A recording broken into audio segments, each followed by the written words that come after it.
আসসালামু আলাইকুম আরহামতুল্লাহি আবরকাতু। কেমন আছেন সবাই? আলহামদুলিল্লাহ, আমরা সবাই ভালো আছি।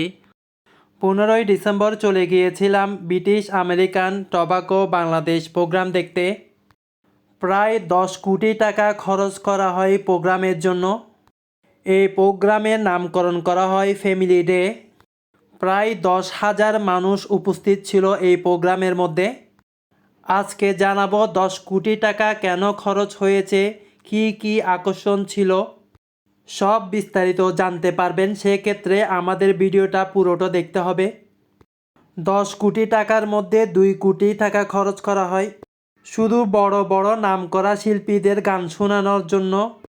শিল্পীদের মধ্যে ছিল জেমস, মিলা, জেফার, প্রীতম।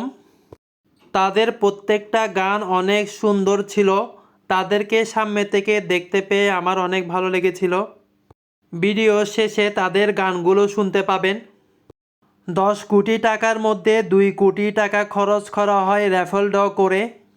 র্যাফেল ড্রর উপহারগুলো ছিল অনেক আকর্ষণীয়। প্রথম পুরস্কার ছিল বাইক, দ্বিতীয় পুরস্কার ছিল ল্যাপটপ, তৃতীয় পুরস্কার ছিল এয়ার কন্ডিশন, চতুর্থ পুরস্কার ছিল ফ্রিজ। প্রায় 50টি অনেক দামি দামি উপহার ছিল। 10 কোটি টাকার মধ্যে 4 কোটি টাকা খরচ করা হয় খাবারের জন্য।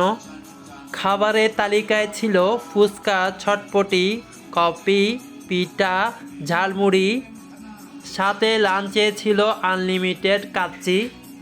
পুরো প্রোগ্রামটা সুন্দর করে সাজানোর জন্য অনেক কোটি কোটি টাকা খরচ করা হয়। এখন শিল্পীদের কিছু গানের অংশ আপনাদের সামনে তুলে ধরলাম। আশা করি আপনাদের ভালো লাগবে।